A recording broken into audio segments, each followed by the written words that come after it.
Alors c'est aujourd'hui le 28e dimanche du temps ordinaire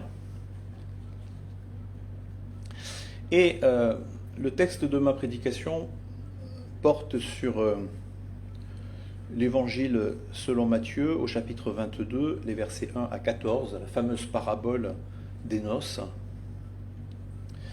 Et nous lirons tout d'abord dans la première partie de la Bible hébraïque ou Ancien Testament.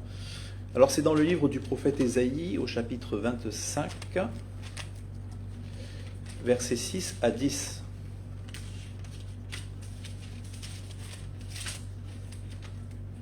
Ésaïe chapitre 25. Les versets 6 à 10. Donc ici il s'agit de la Bible dite à la colombe, c'est la version qu'utilisent les protestants en général, la Bible, la version Louis II, nouvelle version second révisée, publiée par l'Alliance biblique universelle. Je lis donc au chapitre 25, les versets 6 à 10. « L'Éternel des armées fera pour tous les peuples sur cette montagne. » En l'occurrence, il s'agit ici de la montagne de Jérusalem. Un festin de mets succulents, un festin de vin vieux, de mets succulents, plein de moelle, de vin vieux clarifié. Et sur cette montagne, il anéantit le voile qui voile tous les peuples, la couverture qui couvre toutes les nations. Il anéantit la mort pour toujours. Le Seigneur l'Éternel essuie les larmes de tous les visages. Il fait disparaître de toute la terre le déshonneur de son peuple, car l'Éternel a parlé. En ce jour, l'on dira, voici notre Dieu. C'est en lui que nous avons espéré et c'est lui qui nous a sauvés. C'est l'Éternel en qui nous avons espéré. Soyons dans l'allégresse et réjouissons-nous de son salut, car la main de l'Éternel repose sur cette montagne. Et Moab est foulé sur place comme la paille est foulée sur une mare de fumier. La deuxième lecture se trouve dans le Nouveau Testament. Il s'agit du chapitre 4 de l'épître de Paul aux Philippiens,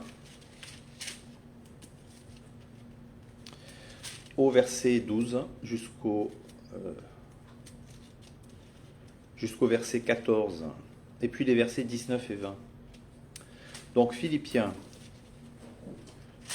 chapitre 4, verset 12. Je sais vivre dans l'humilité et je sais vivre dans l'abondance. En tout et partout, j'ai appris à être rassasié et à avoir faim, à être dans l'abondance et à être dans la disette. Je puis tout par celui qui me fortifie. Cependant, vous avez bien fait de prendre part à ma tribulation. Puis au verset 19, mon Dieu pourvoira à tous vos besoins selon sa richesse, avec gloire en Christ Jésus. À Dieu notre Père, la gloire au siècle des siècles. Amen. Et enfin, l'évangile du jour, donc c'est dans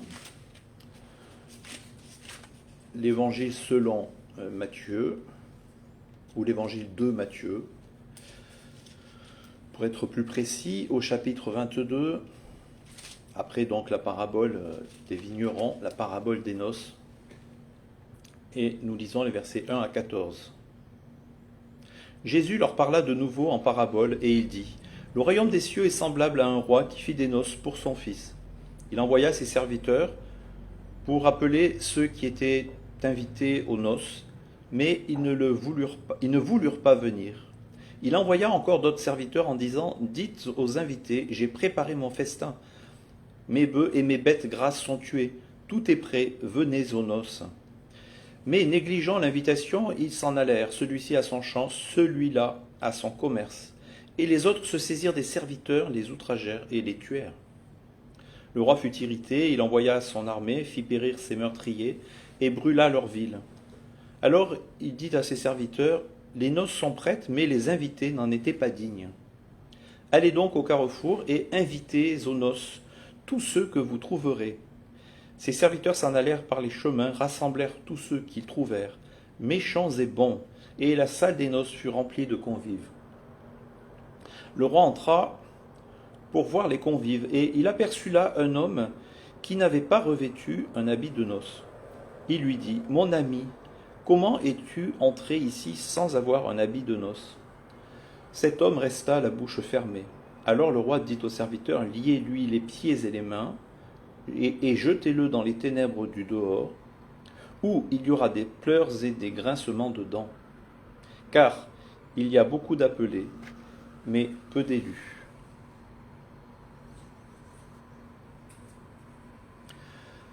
Ô Dieu, sanctifie-nous par la vérité, ta parole est la vérité. Amen.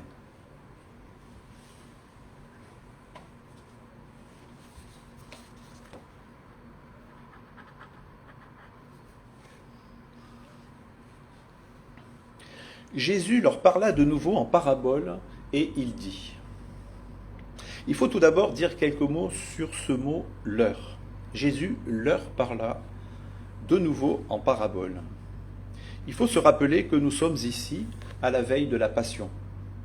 Jésus est rentré dans Jérusalem le jour des rameaux et après l'acclamation de la foule, souvenez-vous, béni soit celui qui vient au nom du Seigneur, il se retrouve de plus en plus confronté à l'opposition des chefs religieux.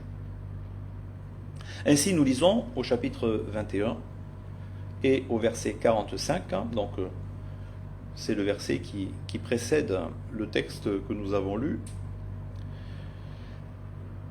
Verset 45 donc, du chapitre 21. Après avoir entendu ces paraboles, les principaux sacrificateurs et les pharisiens comprirent que c'était d'eux que Jésus parlait.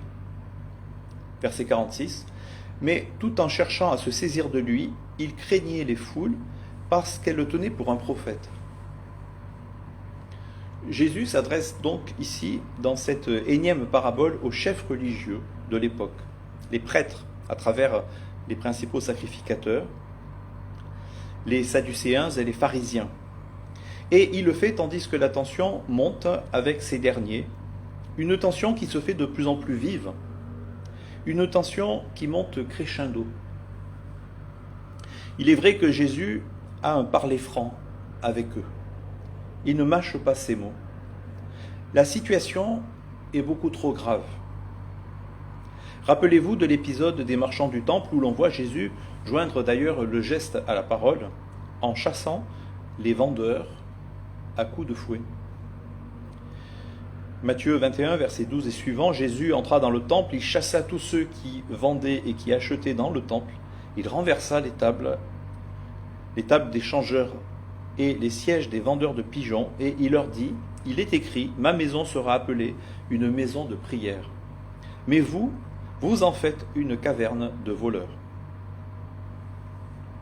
En Matthieu 20, nous lisons, au verset 17, sur le point de monter à Jérusalem, Jésus prit à part les 12 et leur dit en chemin, voici nous montons à Jérusalem, et le Fils de l'homme sera livré aux principaux sacrificateurs et aux scribes.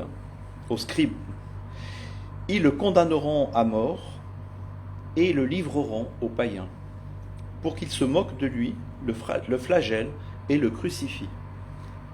Et le troisième jour, il ressuscitera. Le décor est posé. On sait ce qui doit arriver bientôt, et on sait aussi par qui ces choses doivent arriver. Les paraboles de la vigne de ces 3 derniers dimanches entendent dénoncer la mauvaise gestion actuelle du temple et du peuple de Dieu par les autorités religieuses, les sadducéens et les pharisiens. Ceux-ci sont outrés par les propos de Jésus au point de vouloir l'arrêter, en entendant notamment l'affirmation de l'ouverture de l'alliance et du royaume aux nations païennes. Et c'est là le sens des paraboles de la vigne. Tandis que ces derniers, l'alliance et le royaume, étaient jusqu'ici, précisément, depuis la vocation d'Abraham, la propriété exclusive d'Israël. Il y avait donc un mur de séparation infranchissable entre Israël et les nations, entre juifs et non-juifs. C'est ce dernier point que la parabole des noces vient éclairer. Ici aussi, il nous faut comprendre ce texte à la lumière des chapitres 9 à 11 de l'épître de Paul aux Romains au sujet de l'aveuglement d'Israël, de la mise à l'écart de certains d'entre eux, mais non pas tous, avec, rappelez-vous, et c'était l'objet de ma prédication de dimanche dernier, donc je ne vais pas relire le texte, cette histoire de l'olivier franc et de l'olivier sauvage. Des branches de l'olivier franc, qui représente Israël, le peuple élu, sont retirées du tronc, et ce afin que celles de l'olivier sauvage, qui représente les chrétiens issus du paganisme, les pagano-chrétiens, puissent être greffées à leur place, ou du moins à côté d'eux. Nous avons donc cette image d'un olivier avec des branches naturelles qui représentent les judéo-chrétiens, et puis des branches qui proviennent d'un autre arbre, d'un olivier sauvage qui représente les pagano-chrétiens. Un seul et même arbre qui représente le peuple de Dieu, avec cette réalité historique, théologique et biblique, l'alliance entre Dieu et son peuple. D'abord conclue avec le seul peuple d'Israël, qui bénéficie de ce fait d'une sorte de préséance, d'où l'image de l'olivier franc par rapport à l'olivier sauvage, et puis ensuite avec la venue de Jésus, une alliance qui s'ouvre aux nations. De sorte que l'apôtre Paul dira, pour rendre compte de cette réalité-là, de cette alliance qui s'ouvre désormais à toute l'humanité et non plus au seul peuple juif, c'est ce fameux texte de son épître aux Colossiens au chapitre 3 et au verset 11. Il n'y a là ni grec, ni juif, ni circoncis, ni incirconcis, ni barbare, ni scythe, ni esclave, ni libre, mais Christ est tout et en tous. Alors revenons à notre texte, verset 2. Le royaume des cieux est semblable à un roi qui fit des noces pour son fils. Dans les paraboles de ces 3 derniers dimanches, le Christ compare donc le royaume de Dieu à une vigne. Tandis qu'ici, il s'agit d'un repas de noces. La nuance est importante. Un mariage, c'est quelque chose de beaucoup plus festif, comme aussi de beaucoup plus engageant, de beaucoup plus sérieux en un sens que le fait de cultiver une vigne. Le royaume des cieux est semblable. D'entrée de jeu, nous sommes prévenus sur le sens de la parabole. Il s'agit ni plus ni moins que du royaume des cieux. Et cette seule expression nous suggère que ce texte évoque de façon imagée l'alliance entre Dieu et son peuple. Alliance qui s'accomplit en Jésus-Christ, qui se présente d'ailleurs lui-même dans les évangiles à plusieurs reprises, nous le verrons tout à l'heure un peu plus en profondeur, comme étant l'époux. Le mot noces revient 7 fois dans cette parabole. 7, c'est un chiffre symbolique qui représente la plénitude, l'achèvement, comme par exemple avec les 7 jours de la création. Cette symbolique des noces n'est certes pas très habituelle de nos jours dans notre langage chrétien. Et pourtant, c'est bien dans ces termes-là que la Bible parle à de nombreuses reprises du projet de Dieu pour l'humanité. Depuis les dernières prophéties d'Ésaïe jusqu'à l'Apocalypse, le dernier livre de la Bible, en passant par ce magnifique livre que l'on d'ailleurs lit souvent à l'occasion des cérémonies de mariage, je veux parler du fameux cantique des cantiques du roi Salomon. Pour n'en citer que quelques-uns, l'amour de Dieu pour son peuple est décrit donc dans tous ces textes-là, dans tous ces livres, en termes d'amour conjugal. Et quel amour! Rappelez-vous ici les propos de l'apôtre Paul dans sa lettre aux Éphésiens, au chapitre 5, et au verset 25 et suivant. Marie, aimez chacun votre femme comme le Christ a aimé l'Église et s'est livré lui-même pour elle, afin de la sanctifier, après l'avoir purifiée par l'eau et la parole, pour faire paraître devant lui cette Église glorieuse, sans tache ni ride, ni rien de semblable, mais sainte et sans défaut. De même, les maris doivent aimer leurs femmes comme leur propre corps. La thématique du mariage est tout autant biblique que celle de la vigne. Dans la tradition biblique, le mariage évoque l'alliance entre Dieu et son peuple, et plus particulièrement son renouvellement, comme l'annonçait le prophète Ésaïe en son temps. Et là je lis Ésaïe au chapitre 54, versets 5 à 8. car celui qui t'a faite est ton époux. L'Éternel des armées est son nom, et ton Rédempteur est le Saint d'Israël. Il se nomme Dieu de toute la terre, car l'Éternel te rappelle comme une femme abandonnée, dont l'esprit est affligé. La compagne de jeunesse peut-elle être répudiée, dit ton Dieu? Un court instant je t'avais abandonné, mais avec une grande compassion je te recueillerai. Dans un débordement d'indignation, je t'avais un instant dérobé ma face, mais avec un amour éternel, j'aurai compassion de toi, dit ton Rédempteur, l'Éternel. Le vocabulaire de la parabole des noces reprend les mêmes termes que ceux dont le prophète s'est servi pour décrire le festin des réjouissances au jour du jugement, lorsque le Seigneur viendra sauver son peuple. Un repas de noces qui exprime l'espérance en l'avènement du royaume de Dieu et l'accomplissement de son dessein bienveillant envers tous, juifs et païens. Alors bien sûr, cela rejoint aussi le premier texte des lectures de la Bible qui nous sont proposés pour ce dimanche. Ésaïe au chapitre 25, alors je ne vais pas le relire en entier, mais les versets 6 et 7 qui éclairent sous un certain angle le récit de la parabole des noces. L'Éternel des armées fera pour tous les peuples sur cette montagne un festin de mets succulents, un festin de vin vieux, de mets succulents pleins de moelle, de vin vieux clarifié. Et sur cette montagne, il anéantit le voile qui voile tous les peuples. Jésus lui-même s'est désigné sous les traits de l'époux attendu. Matthieu 9, verset 14. Alors les disciples de Jean vinrent auprès de Jésus et dirent: pourquoi nous et les pharisiens jeûnons-nous tandis que tes disciples ne jeûnent pas? Jésus leur répondit: les amis de l'époux, il se désigne lui-même comme étant l'époux, peuvent-ils mener deuil tant que l'époux est avec eux? Les jours viendront où l'époux leur sera enlevé, et alors ils jeûneront. Verset 2. Le royaume des cieux est semblable à un roi qui fit des noces pour son fils. Notez qu'il est aussi question ici d'un roi et de son fils. Vous savez que l'un des attributs du Dieu de la Bible, c'est la royauté. Le Seigneur est le roi d'Israël, dont les royautés humaines ne sont que de pâles reflets. Le fils du roi, évidemment, vous l'aurez compris, c'est Jésus-Christ, le Messie, l'envoyé du Père, qui partage avec Dieu la royauté. N'est-il pas écrit d'ailleurs à son sujet, c'est dans le livre de l'Apocalypse, qu'il est le roi des rois et le Seigneur des seigneurs. J'en viens maintenant au verset 3 de notre texte. Il envoya ses serviteurs pour appeler ceux qui étaient invités aux noces, mais ils ne voulurent pas venir.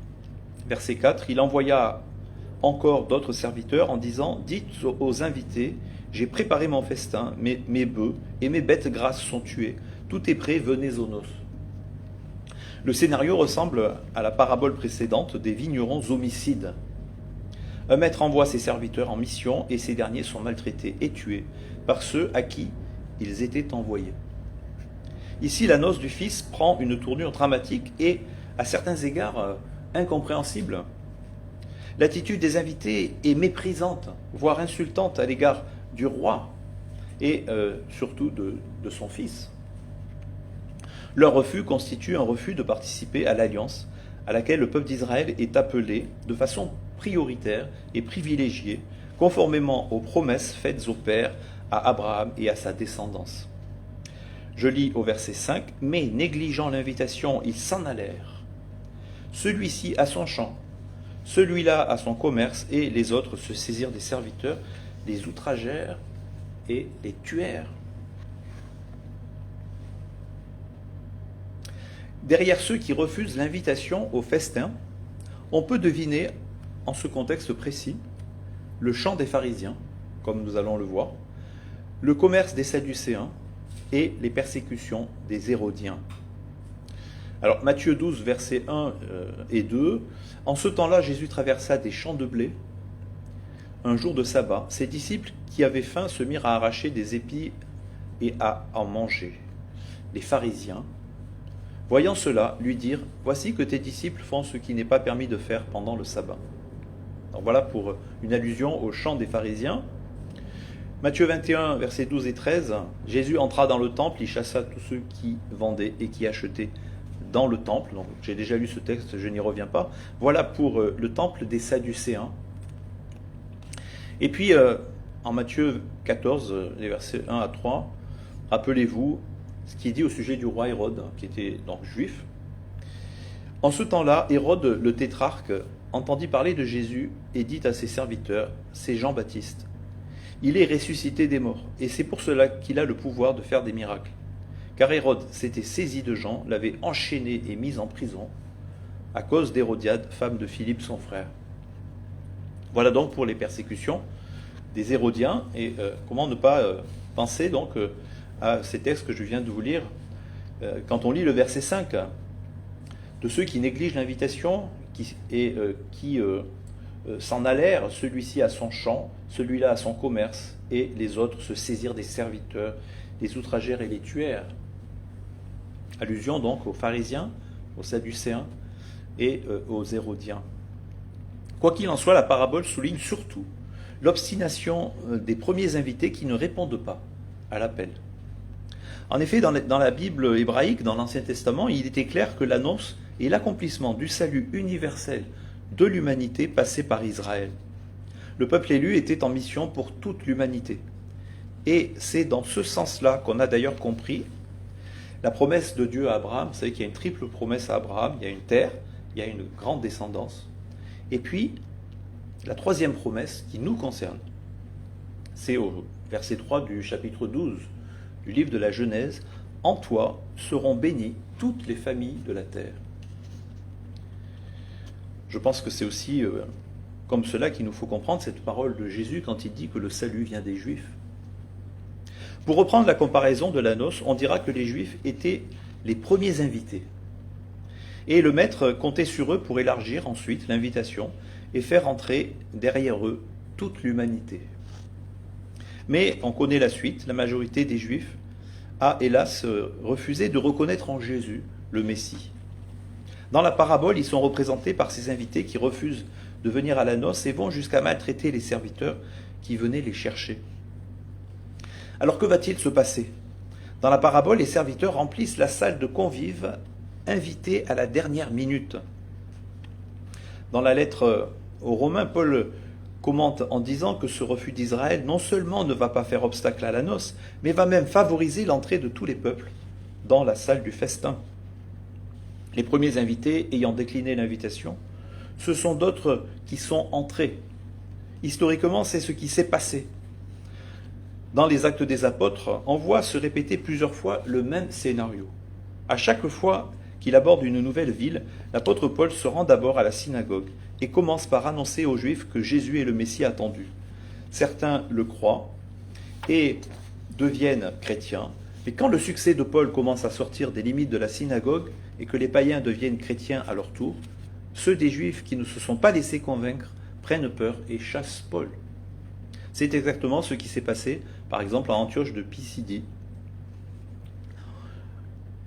Actes des Apôtres, chapitre 13, verset 46, « C'est à vous d'abord qu'il était nécessaire d'adresser la parole de Dieu. » L'apôtre Paul s'adresse aux Juifs en leur disant ça, c'est à vous qu'il était nécessaire d'adresser la parole, qu'il était d'abord nécessaire d'adresser la parole de Dieu, puisque vous la rejetez et que vous-même ne vous jugez pas digne de la vie éternelle, eh bien, nous nous tournons vers les nations païennes. Alors je poursuis avec les versets 7 et suivants. « Le roi fut irrité, il envoya son armée, fit périr ses meurtriers et brûla leur ville. Alors il dit à ses serviteurs, les noces sont prêtes, mais les invités n'en étaient pas dignes. Allez donc au carrefour et invitez aux noces tous ceux que vous trouverez. » Ces serviteurs s'en allèrent par les chemins, rassemblèrent tous ceux qu'ils trouvèrent, méchants et bons, et la salle des noces fut remplie de convives. La colère du roi s'abat donc sur ses invités et nous avons là une scène vraiment digne d'un jugement apocalyptique, il faut bien l'avouer. La sanction semble scellée, d'ailleurs un verdict définitif, l'obstination des premiers invités les exclut de tout salut. Certains commentateurs avancent l'hypothèse selon laquelle la mise en scène de l'évangéliste Matthieu pourrait faire écho à la prise de Jérusalem, qui en l'an 70 a mis fin au pouvoir des Sadducéens et au temple. Rappelons néanmoins que la fonction d'une parabole n'est pas habituellement d'établir un jugement définitif, mais d'en appeler à la conversion, au repentir. Car il faut relire cette parabole à l'aune des précédentes. Les sanctions vont s'amplifiant depuis les fils appelés à la vigne. Vous vous rappelez, le fils qui dit non, mais c'est oui, et l'autre qui dit oui, mais c'est non. Aux vignerons homicides, dépossédés, et maintenant aux invités à la noce, condamnés.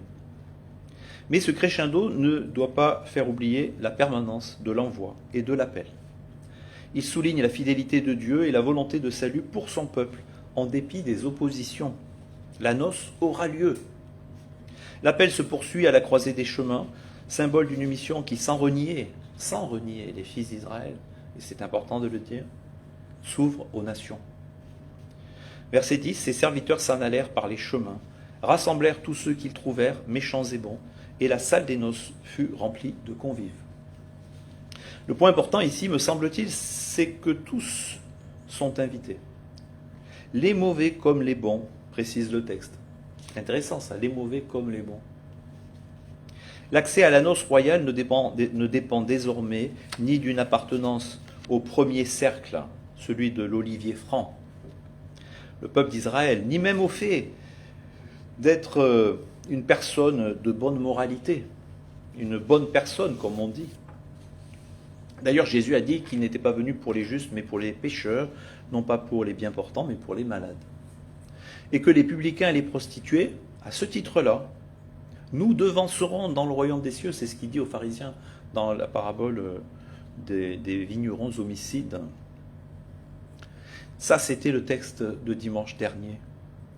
L'expression « les mauvais comme les bons » recouvre ces deux acceptions. Ceux qui observent bien la loi comme ceux qui la rejettent, tels des mauvais païens, ceux qui manifestent de bonnes dispositions éthiques comme ceux qui font le mal. Tous sont invités, pourvu bien évidemment qu'ils acceptent l'invitation, et qu'ils acceptent aussi, car évidemment cela conduit nécessairement à cette réalité-là aussi. Il ne s'agit pas seulement d'accepter l'invitation, mais aussi de porter un habit de noces.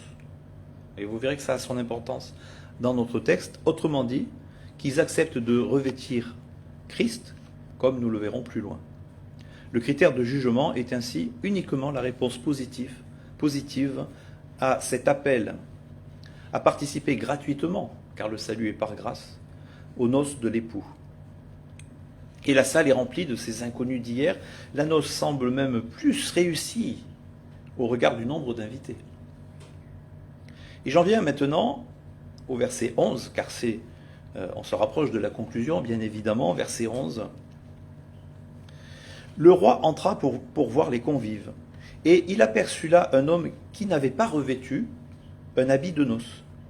Il lui dit « Mon ami, comment es-tu entré ici sans avoir un habit de noces ?» Cet homme resta la bouche fermée.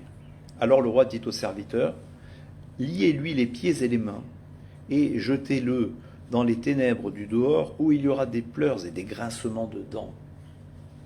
Car, et c'est le mot de la fin, il y a beaucoup d'appelés, mais peu d'élus. » La parabole aurait pu se terminer par la seule mention de la célébration festive des noces.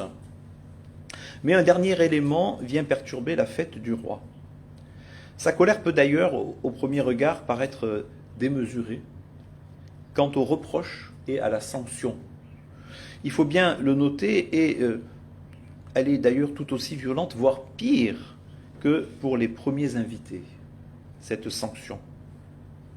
Et cela juste, j'insiste, pour une question de vêtements. L'affaire semble d'autant plus grave qu'elle concerne l'un des invités que le roi de la parabole désigne par l'expression « mon ami ». Verset 12, il lui dit « Mon ami, comment es-tu entré ici ?» Alors ici, en grec, c'est étairos. C'est le même mot que les ouvriers mécontents de la première heure. Rappelez-vous, Matthieu 20, versets 1 à 16. L'expression désigne très souvent un proche, ou du moins une personne qu'on pensait proche, avant de se détourner pour mieux trahir, vous savez, les faux amis. C'est d'ailleurs par ce terme que Jésus désignera Judas au chapitre 26, verset 50. Mon ami. Drôle d'ami. L'ami est donc ici un membre de cette noce royale et ecclésiale. Il fait partie des appelés, mais sans rien changer en lui, voire même en nuisant à son bon déroulement.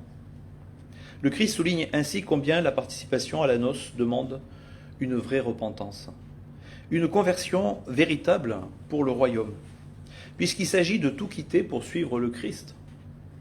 Il s'agit d'aimer Dieu de tout son être et d'aimer son prochain comme soi-même. Il s'agit de prendre un chemin d'humilité et de se faire serviteur.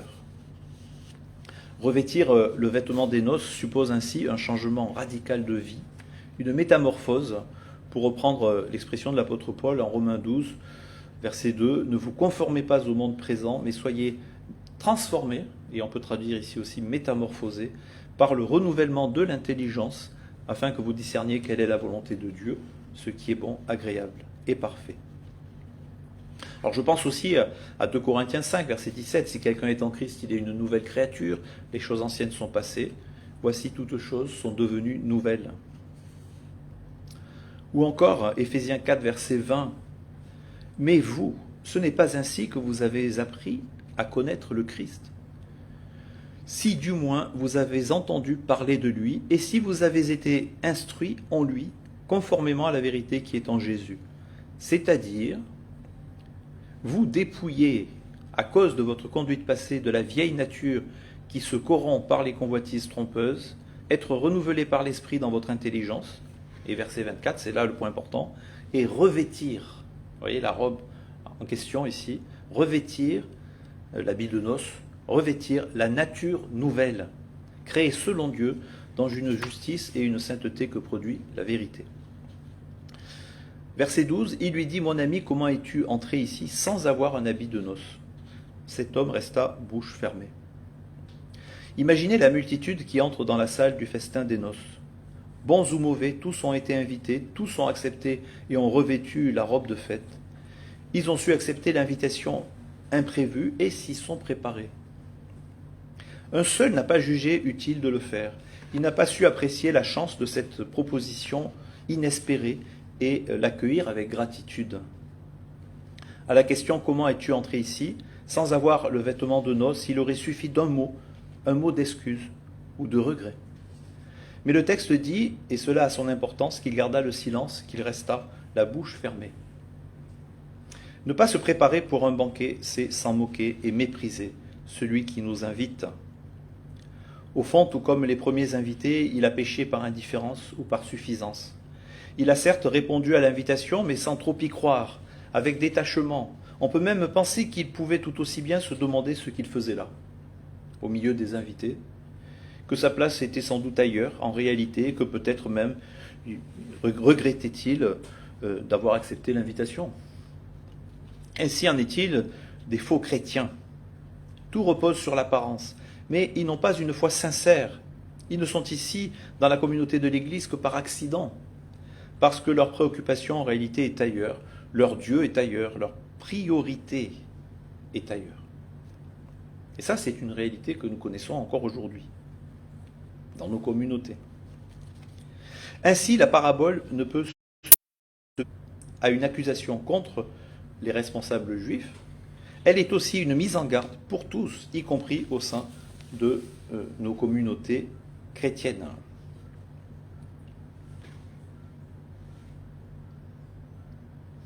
Alors, verset 14, je termine par le verset. Ce texte nous interpelle. Verset 14, il y a beaucoup d'appelés mais peu d'élus. Alors, dans le contexte de cette parabole des invités, nous comprenons, me semble-t-il, nous devons comprendre que l'élection dont il est ici question correspond à cette communion demandée par le roi, avec l'époux et ses invités, tous aux habits nuptiaux. Le but de l'élection, c'est que se réalise enfin la promesse qui court tout au long de la Bible. « Je serai votre Dieu et vous serez mon peuple ». L'élu, c'est celui qui connaît cette intimité avec Dieu et qui vit désormais sous son regard. Coram Deo, disait le réformateur Martin Luther.